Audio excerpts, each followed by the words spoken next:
The Korean Mafia boss accidentally runs into his 8-month pregnant ex-wife, and the past comes crashing back. Chong-min never went to cafes. Not anymore. Too exposed. Too many windows. Too many ways for enemies to find angles. But this wasn't about choice. Seoul was drowning under rain clouds, traffic paralyzed, and his driver had taken a wrong turn avoiding a police checkpoint. When Chong-min stepped out of the black sedan, adjusting the cuffs of his navy suit, the sign above the glass storefront was the only refuge in sight. Golden Crumb Cafe. The man who controlled shipping routes from Busan to Incheon.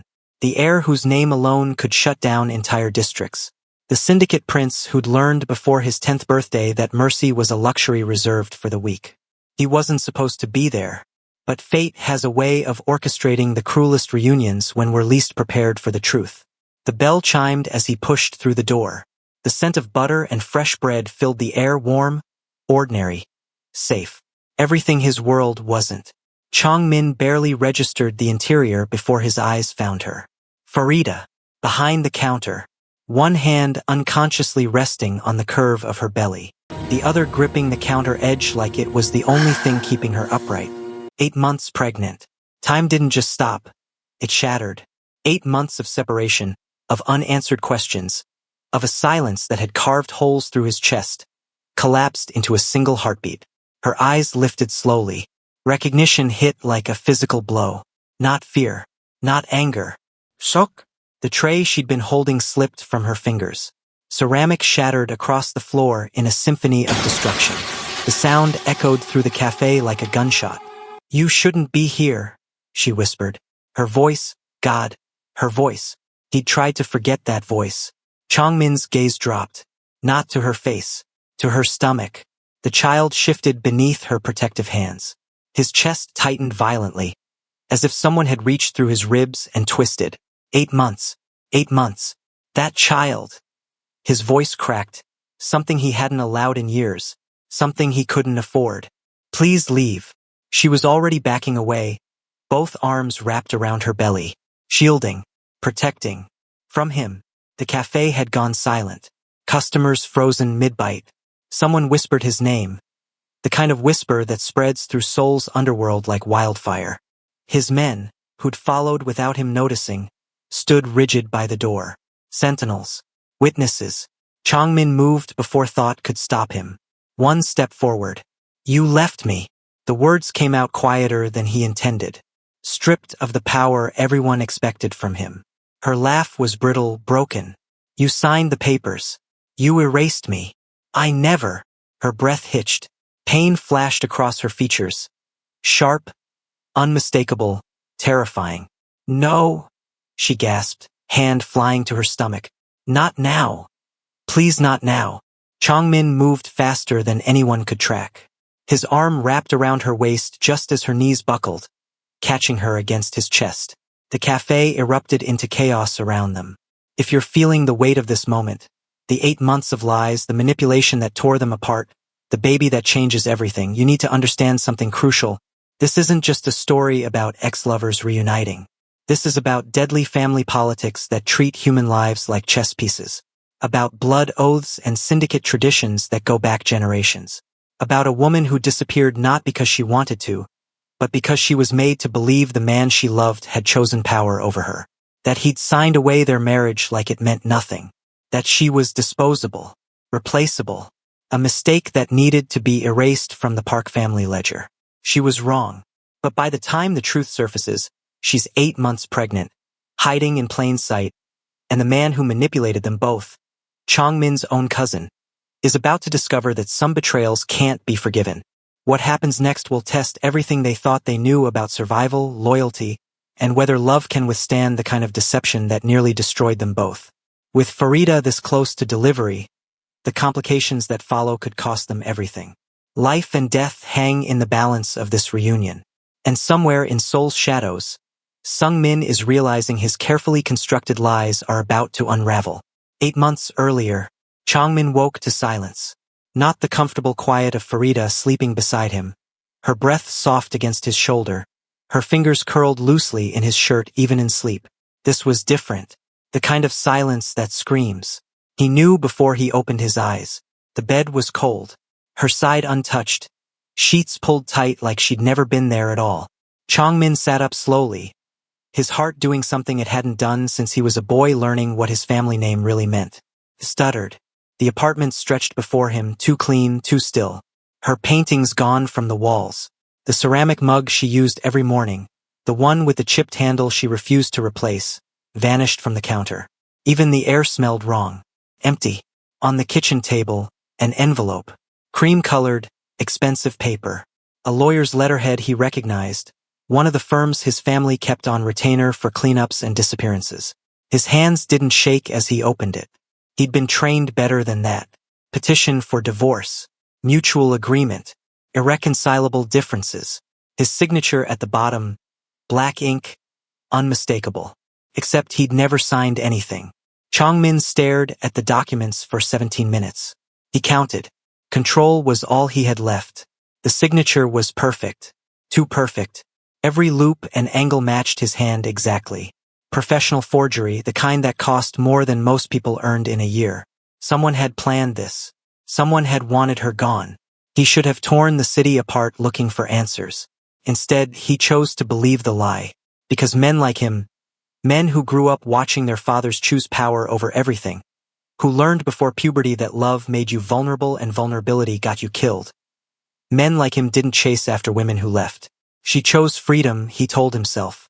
She chose safety over you. And maybe she was right to. The last night played on repeat in his mind, whether he wanted it to or not. Farida had been quiet at dinner.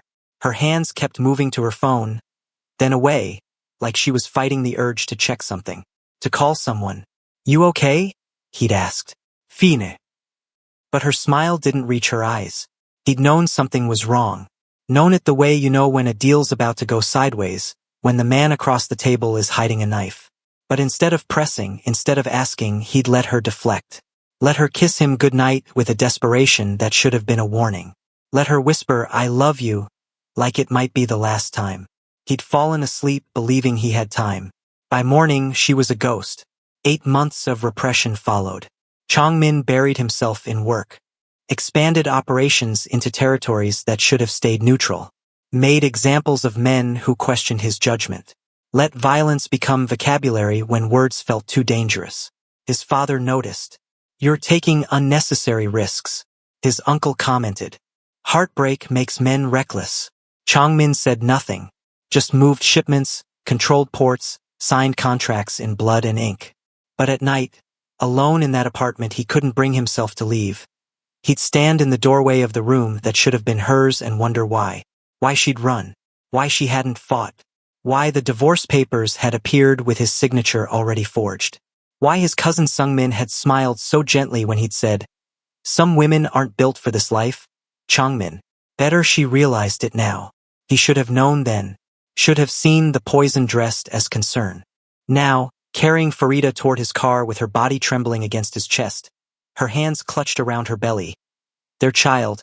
Chongmin felt 8 months of control shatter like glass.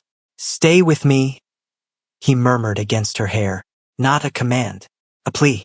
His driver already had the door open. His men formed a protective wall, clearing the street. Hospital. Now. His voice carried the kind of authority that moved mountains.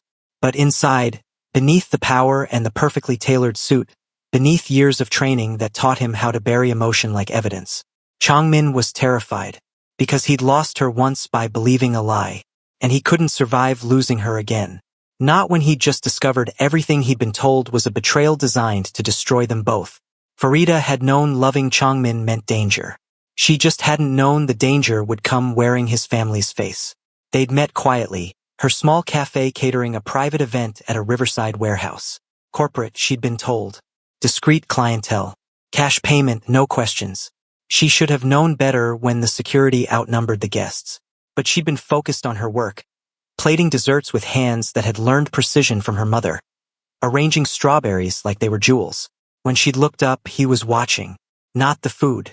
Her hands. Chongmin returned the next morning. No appointment. No explanation. Just stood at her counter until she asked what he wanted. Coffee, he'd said. And whatever you recommend. He came back every day for a week.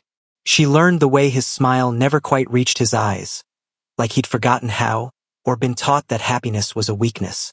Learned that he took his coffee black, his pastries without frosting, his conversations measured and careful. She learned he was gentle in ways that terrified her. Because men who could afford to be gentle usually had power that made gentleness a choice, not a necessity. When he finally asked her to dinner, she said yes, knowing it would change everything. She was right. Their relationship existed in stolen moments. Dawn meetings before the city woke. Late nights in borrowed apartments where no one would recognize his car. Happiness measured in hours, not days, because that's all his world would allow. "Why do we have to hide?" she'd asked once, wrapped in his shirt, watching rain streak the windows. "To protect you," he'd said simply. She believed him, because the way he held her, like she was something precious and fragile and worth dying for, made her believe anything was possible. When he proposed, it wasn't dramatic. No public displays. Just a quiet promise in that same borrowed apartment with rain providing the soundtrack. "I'll dismantle the world before I lose you," Chongmin had said, slipping a simple gold band onto her finger. She believed that too, until Sungmin came. Chongmin's older cousin arrived like poison dressed as medicine. Polished suit, warm smile, eyes that calculated worth in fractions of seconds. He found her at the cafe during closing, when her staff had left and she was alone counting receipts. "We need to talk about my cousin's future," Sungmin said, sliding into a chair uninvited. "And why you're not part of it." The photographs came first. Chongmin dining with a beautiful woman. Foreign investor's daughter. Sungmin explained. Engagement rumors. Political alliances that families like theirs didn't refuse. "He's choosing survival," Sungmin said gently, like he was doing her a favor. "And you, Farida, are the cost." She wanted to argue, to fight, to call Chongmin and demand the truth. Then Sungmin placed the divorce papers on her counter. Chongmin's signature already there. Black ink. Unmistakable. "He was going to tell you himself," Sungmin continued, voice dripping false sympathy. "But business called him to Busan. He thought this would be cleaner." The threat came last, wrapped in pleasantries. Her cafe. Her mother's medical bills. Accidents that didn't look like accidents. Fires that started in commercial kitchens. Suppliers who suddenly refused to deliver. "Sign," Sungmin said. "Disappear quietly. Everyone walks away intact." Farida signed, because loving someone meant protecting them, even from yourself, even when it shattered everything you'd built together. 2 weeks later, staring at the positive pregnancy test, Farida understood true isolation. Chongmin was gone, or so she believed, her cafe barely surviving, her savings dwindling, and inside her, a child who would never know its father. She made the only choice she could. She stayed hidden, stayed silent, stayed alive, and prayed that somehow, the man who'd promised to dismantle the world for her would never discover the truth.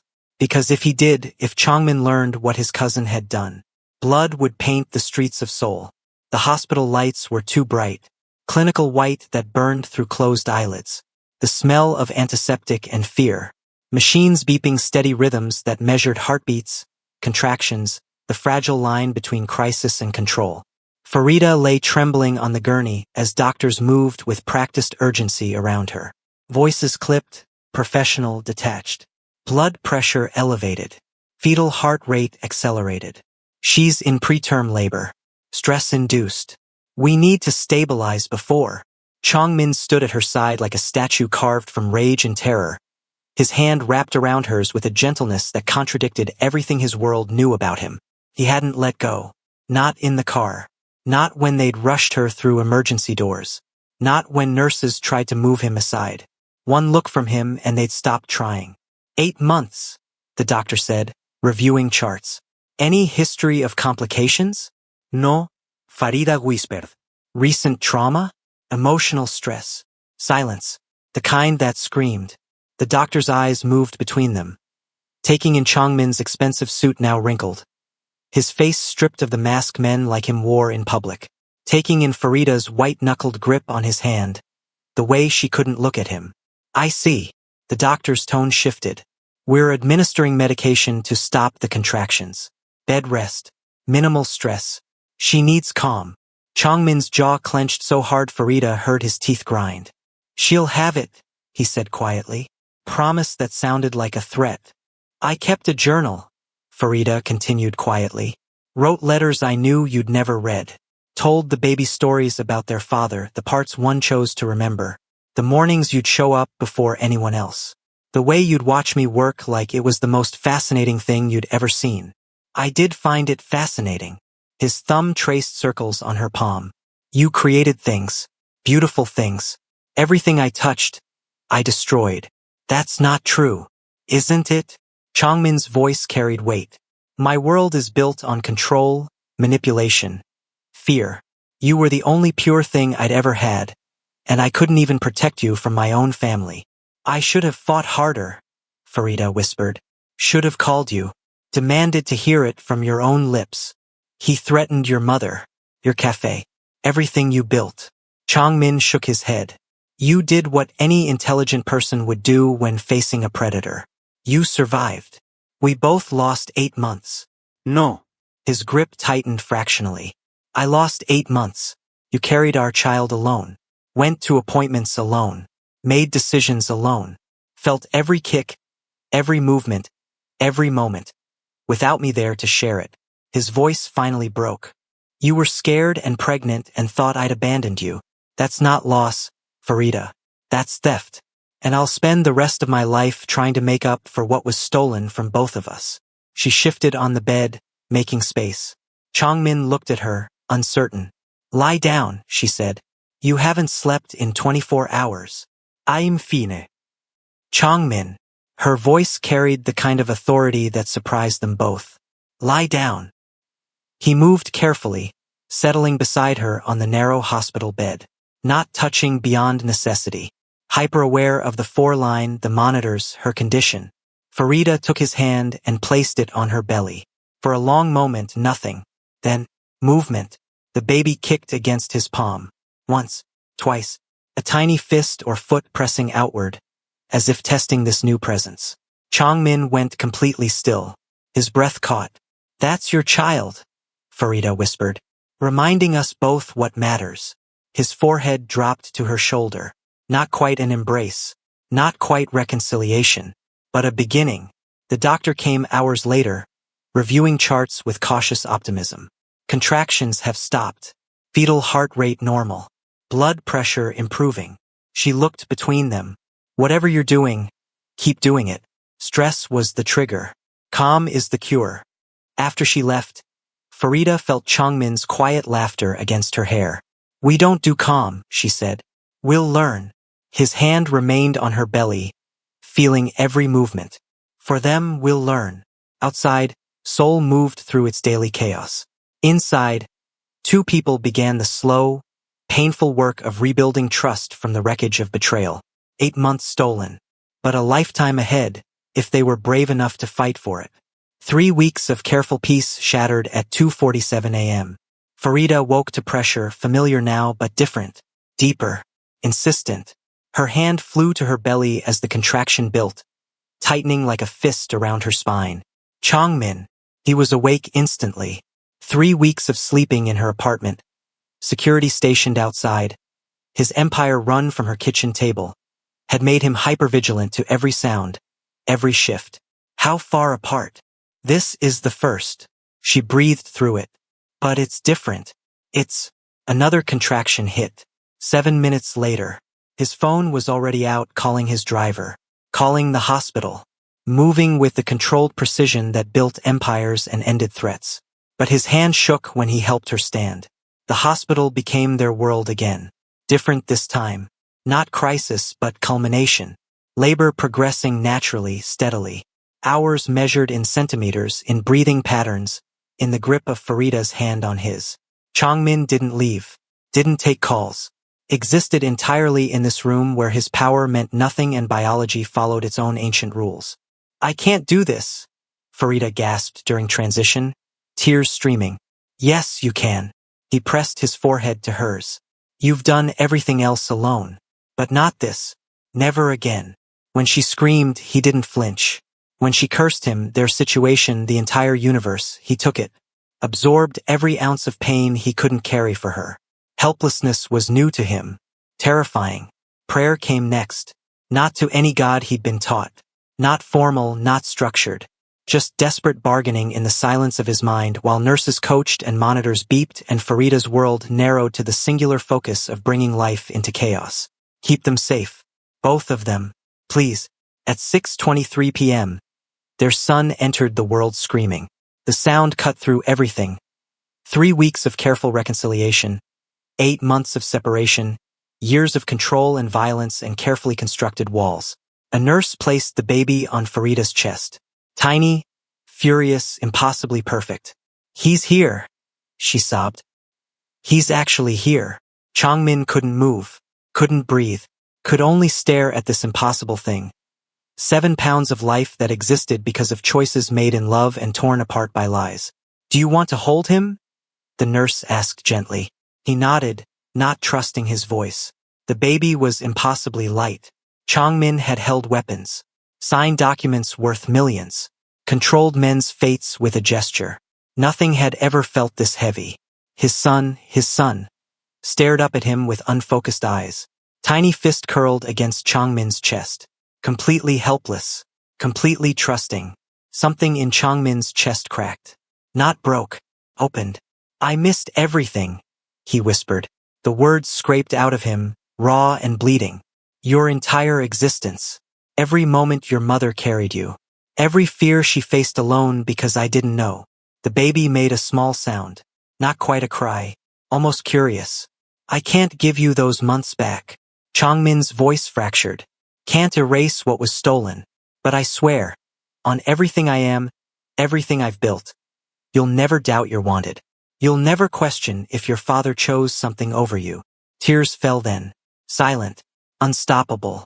Farida watched from the bed, seeing Chongmin transform. The syndicate heir, the feared name, the man who built empires on control, reduced to trembling wonder by 7 pounds of new life. What's his name? The nurse asked. Chongmin looked at Farida. A question. She smiled through exhaustion. You choose.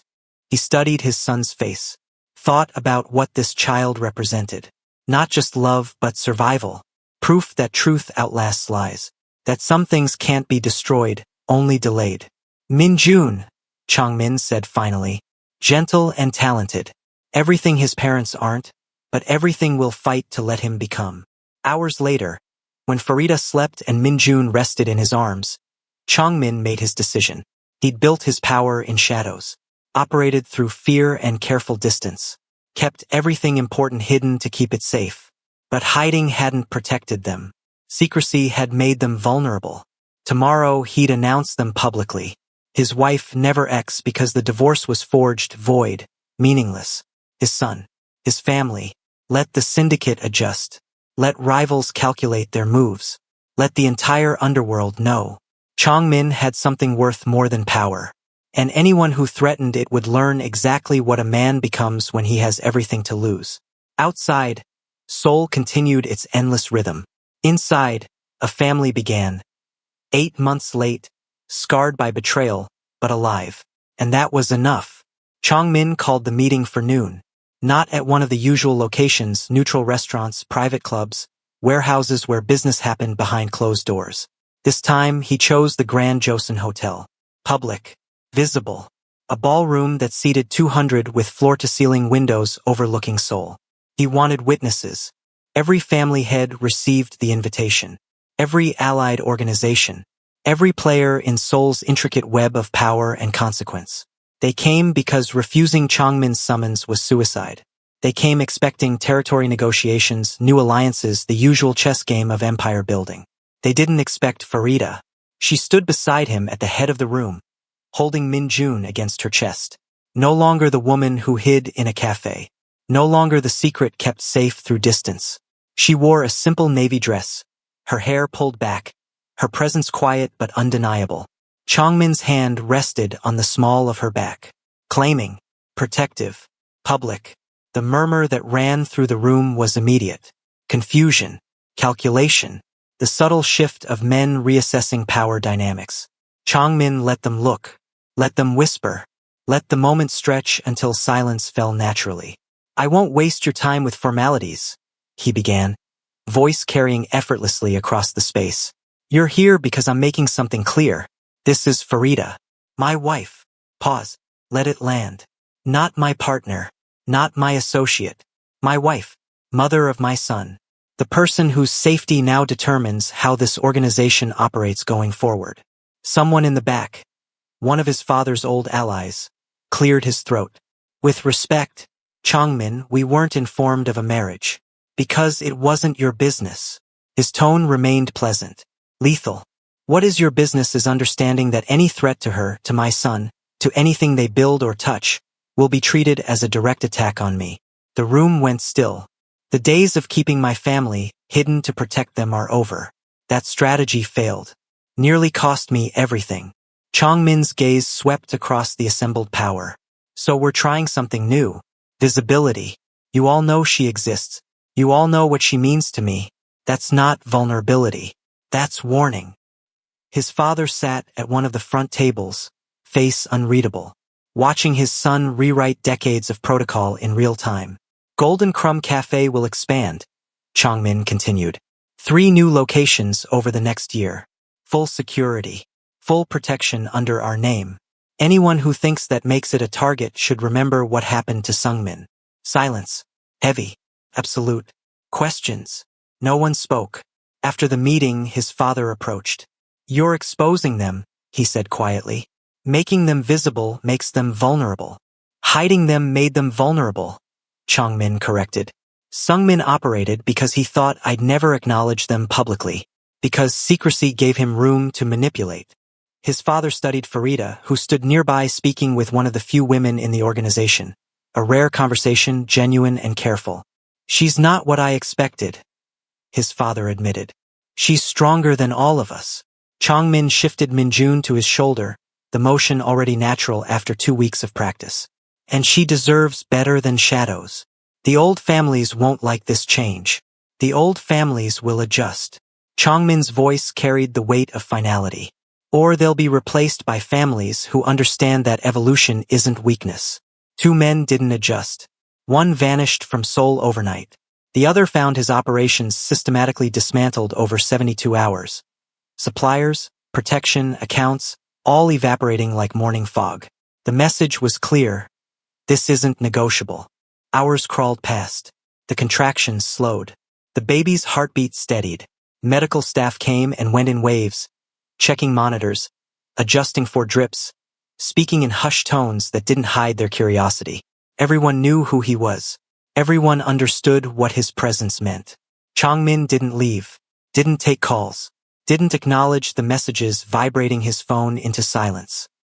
He slept sitting up in a chair designed to discourage comfort, his hands still tangled with hers even in exhaustion. When Farida woke in the gray hours before dawn, his eyes were already open, watching her like she might disappear again. I never signed anything. His voice cut through the darkness between them. Farida's breath caught. What? The divorce papers. Chongmin leaned forward, elbows on his knees, close enough that she could see the shadows carved beneath his eyes. I was sent to Busan. Emergency situation with a shipment. When I came back 3 days later, you were gone. The papers were on my desk with my signature already there. But, her throat closed around the words. Your cousin told me you were protecting me by letting me go. That you'd already chosen. Sungmin. The name fell like a stone into water, ripples spreading outward. Understanding slammed into place with the force of a physical blow. He showed me photographs, Farida whispered. You with someone else. He said you were getting engaged. That I was a liability. Chongmin's voice was flat, emotionless, the kind of empty that came before violence. He told you I was choosing the family over you. Yes. And you believed him. It wasn't quite an accusation. More like grief. He had your signature, Farida said, tears streaming now. He threatened my cafe, my mother. He said if I didn't disappear quietly, accidents would happen. He made it sound like he was helping both of us. Silence stretched between them. 8 months of manipulation crystallizing into terrible clarity. Chongmin turned away, already reaching for his phone. The call connected on the first ring. "Find him," Changmin said into the receiver. His voice carried no emotion. "Noraj." Nothing human at all. "Find Sungmin. Track every property, every account, every person he's contacted in the last 8 months." A pause. "Do not kill him." Another pause, longer this time. "I want him breathing when I arrive. I want him able to speak, able to understand exactly what he's taken from me, what he tried to destroy." He ended the call, turned back to Farida. For a moment, she saw the man beneath the monster, the one who'd promised to dismantle the world before losing her, the one who'd kept that promise just 8 months too late. "I'm sorry," she whispered. "Don't." Changmin's hand found hers again. "He did this. He forged documents. He lied to both of us. He stole 8 months of our child's life." His voice finally cracked. 8 months I'll never get back." Outside, Seoul woke to morning. Inside, 2 people began understanding the true cost of family betrayal. And somewhere in the city's shadows, Sungmin's carefully constructed lies began to unravel. Sungmin confessed quickly. Men always did when Changmin looked at them without emotion. When the mask of civilization fell away and something older, colder stared back. The apartment, one of Sungmin's many properties, luxury wrapped in glass and steel, had become a cage. Changmin's men stood at every exit. Silent, professional, waiting. Changmin sat across from his cousin in the pre-dawn darkness, perfectly still. He hadn't raised his voice, hadn't touched him, didn't need to. Fear worked better than fists when applied correctly. "The signatures were easy," Sungmin said. Words tumbling out like confession might save him. "I had access to your office, your documents, lawyers who don't ask questions when the price is right. And the photographs? Stock images, professional editing." Sungmin's hands trembled as he poured himself whiskey he wouldn't drink. "The investor's daughter was in Seoul for meetings. I made sure you were photographed at the same restaurant on the same night. Different tables, different times, but angles can lie beautifully." Changmin said nothing, just watched. Let silence do the work violence used to. "The Busan emergency was real enough," Sungmin continued, desperate to fill the quiet. "I just ensured you'd be gone long enough. 3 days. Long enough for her to believe the story. Long enough for her to run." "Why?" The question hung between them. Sungmin's face twisted, something ugly surfacing beneath the polish. "Because you became soft. Venom now replacing fear. You started choosing her over family decisions. Started questioning operations because they made her uncomfortable. Started believing love was something men like us could afford." He laughed, brittle and broken. "She made you weak, Changmin. And weakness in our world gets people killed. I did what the family needed, what you were too blind to see. You forged legal documents, manipulated 2 people, stole 8 months of my child's life." Changmin's voice remained flat, factual. "Because you decided I was weak. Yes. And you believed you'd never face consequences." Sungmin's confidence finally cracked. "We're family. Blood protects blood." "Not anymore." Changmin stood slowly, buttoning his suit jacket with careful precision. "By morning, every account bearing your name will be frozen. Every property deed transferred. Every business partnership you've built over the last decade will receive documentation of your creative accounting practices." Sungmin's face went white. "You can't. Your protection within the family is revoked. Effective immediately. Every favor owed, every alliance secured through our name, gone." Changmin adjusted his cuffs. "You'll keep your life, but you'll lose everything else." "Changmin, please. The syndicate operates on trust. You broke it, not just with me, but with everyone who believed family loyalty meant something." He moved toward the door, then paused. "You wanted me to be stronger? More ruthless?" Sungmin said nothing. "This is what strength looks like. Not violence, not rage, precision, control. Taking everything someone built and dismantling it piece by piece while they watch, powerless to stop it." "Why let me live?" Sungmin's voice was small now, stripped of the polish and poison. Changmin looked back, and for a moment, Sungmin saw something worse than anger in his cousin's eyes. Pity. "Because death is mercy," Changmin said quietly. And you don't deserve mercy. You deserve to live long enough to understand exactly what you destroyed. To watch me build a life with her while yours crumbles. To see my child grow up knowing their father fought for them. He opened the door. That's the punishment. Living with what you've done. Seoul streets were empty as Changmin's car cut through the city. Dawn painted the sky in shades of gray and gold. Somewhere, markets were opening. Bakeries firing their ovens. The world continuing as if everything hadn't shifted. His phone vibrated. Updates rolling in. Accounts frozen. Lawyers filing documentation. The machinery of consequence grinding forward. Changmin ignored it all. Because Farida was awake when he returned to the hospital room. One hand resting on her belly, eyes tracking him as he entered. Is it done? She asked quietly. Yes. Did you? He's alive. Changmin sat in the chair beside her bed, taking her hand. Ruined, isolated, powerless, but alive. She studied his face. Because death would be too easy. Because our child deserves a father who chooses justice over revenge. His thumb traced circles on her palm. Even when revenge would feel better.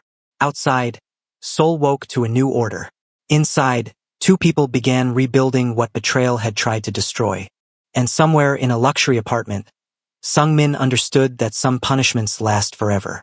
The hospital room settled into something almost peaceful as dawn broke fully over Seoul. Monitors beeped their steady rhythm, for fluid dripped methodically. Outside the door, Changmin's men maintained their vigil. Not against external threats now, but against interruption. Inside, silence stretched between two people learning how to exist in the same space again. Farida traced patterns on her belly, feeling the baby shift and settle. Changmin watched from his chair, still holding her other hand like he was afraid she'd vanish if he let go. When did you find out? He asked finally. 2 weeks after I left. Her voice was soft, careful. I took 3 tests, kept hoping they were wrong. Were you afraid? Terrified. She met his eyes. Not of being pregnant. Of being pregnant and completely alone. The words hung between them, an accusation and a confession all at once. What was it like? Changmin asked. The first months. Farida's breath hitched. Do you really want to know? I want to know everything I missed. So she told him. About morning sickness that lasted all day. About her first ultrasound. Seeing the tiny heartbeat alone. Crying in her car for an hour afterward. About choosing a doctor. Filling out forms with blank spaces where a partner's name should go. I felt the first kick during closing, she said. Dropped an entire tray of pastries. My staff thought I was losing my mind. When was that? 16 weeks. Changmin's jaw clenched. For months pregnant. For months of their child growing, moving, existing, and he'd known nothing. 6 months later, Golden Crumb Cafe's second location opened in Gangnam. Farida stood at the ribbon cutting, Minjun strapped to her chest in a carrier. Changmin beside her in a suit that probably cost more than the cafe's monthly rent. Cameras flashed. Journalists asked questions. The syndicate wife who'd become a businesswoman. The Mafia heir who'd chosen domesticity alongside empire. Are you afraid? One reporter asked. Farida looked at Changmin, then back at the camera. I spent 8 months afraid. Living small, staying hidden, believing fear would keep us safe. Didn't. So no, I'm not afraid anymore. What changed? I stopped hiding. She smiled. We both did. Their home, a real one now, not borrowed apartments or secret meetings, sat in Songbukdong. Traditional architecture with modern security. A nursery painted soft yellow. A kitchen that smelled like butter and fresh bread because Farida tested recipes there at dawn. Changmin still ran the syndicate. Still made decisions that shaped Seoul's underworld. Still carried the weight of power and consequence. But he came home to baby laughter and flour-dusted counters. To a wife who challenged him, protected herself, built her own empire one pastry at a time. To a son who would grow up knowing his father chose truth over tradition. No more shadows. No more secrets that could be weaponized. Just life. Complicated, dangerous, beautiful. Lived entirely in the light. Changmin woke to the smell of cinnamon. For a moment he didn't move. Just lay in the pre-dawn darkness. listening to the house breathe around him. Minjun's soft sounds through the baby monitor. Farida's movements downstairs. Rhythmic, purposeful. The quiet choreography of someone who created things while the world slept. 6 months ago, he'd woken to silence. To empty beds and forged documents. To a world built on control that had controlled nothing that mattered. Now he woke to life. He found her in the kitchen, flour dusting her forearms, testing a new recipe for the Gangnam location. Minjun dozed in his bouncer nearby, tiny fist curled against his cheek. "You're up early," Changmin said. Farida glanced over, smiling. Inspiration doesn't keep office hours. He poured coffee, hers with cream, his black, and settled at the counter to watch her work. The same way he had that first week, when she'd been a stranger plating desserts and he'd been a man who didn't believe in accidents. "Do you ever think about the cost?" she asked quietly, not looking up from the dough she was shaping. "Of what?" "Everything. The power. The choices. What you had to become to survive your world." Changmin was silent for a long moment. "Every day," he admitted finally. "I think about the men I've destroyed, the decisions made in blood, the version of myself I built because gentleness felt like suicide. Do you regret it?" "I regret that it was necessary. I don't regret surviving." He watched her hands move with practiced precision. "But you're changing the equation." "How?" "Minjun won't grow up believing power requires cruelty. That love is a liability. That the only way to protect what matters is to hide it." Changmin stood, moving to stand behind her, careful not to disrupt her work. He'll see his mother build an empire with flour and determination. See his father choose truth over tradition. Maybe he'll have options I never did. Farida leaned back against him briefly. "You're giving him what you never had." "We both are." Minjun woke with a small cry. Changmin lifted him before Farida could move, settling his son against his chest with the ease of practice. 6 months of midnight feedings, diaper changes, the intimate chaos of new parenthood. It had reshaped him in ways violence never could. "Hey!" he murmured against Minjun's dark hair. "We're okay. Everyone's here." The baby settled immediately, recognizing his father's heartbeat, his voice, his scent. This Changmin thought was power, not fear, not control, but the absolute trust of someone who knew you'd never let them fall. "I thought I understood strength," he said quietly. "Thought it was about never showing weakness, never letting anyone close enough to hurt you." Farida turned, watching him with their son. "And now I know strength is letting someone see you break and trusting they won't use it against you." He met her eyes. "It's choosing vulnerability when every instinct screams to hide. It's building something knowing it might be destroyed, and building it anyway." Later, as Seoul woke and light painted the kitchen gold, they sat together at the table. Minjun dozed between them in his carrier. Farida's new pastries cooled on racks, filling the air with sweetness. Changmin's phone sat silent, his empire running smoothly now that everyone understood the new rules. "Do you think we would have made it?" Farida asked. "If Sungmin hadn't manipulated us? If we'd just been allowed to be?" Changmin considered. "Honestly, I don't know. We were hiding even before he interfered. Building something in shadows because I was too afraid to claim you publicly. And now I know that fear doesn't protect anything. It just gives others ammunition." He reached across the table, lacing his fingers through hers. "We survived his betrayal. The truth surviving his lies. That's not luck, Farida. That's choice. We both chose to fight our way back." The morning stretched ahead of them. Golden Crumb staff would arrive soon. Meetings scheduled. The daily navigation of running both legitimate business and syndicate operations. The complicated dance of their blended worlds. But for now, this moment, they existed in earned peace. Minjun stirred, tiny hand reaching instinctively for his mother. Farida lifted him, and Changmin watched his family with something he'd never expected to feel. Contentment. Not the absence of danger, his world would always carry that. But the presence of something worth the danger. Worth every risk, every choice, every moment of vulnerability that terrified him. Fate hadn't arrived gently. It had crashed through cafe doors on a rainy morning, 8 months too late and exactly on time. It had demanded truth. courage, everything they were willing to fight for. And love, complicated, scarred, brutally honest love, had survived anyway. Not despite the chaos, but because of it. Because some things refuse to be destroyed. They just wait, patient and persistent, for the right moment to demand their place in the light. Outside, Seoul continued its endless rhythm.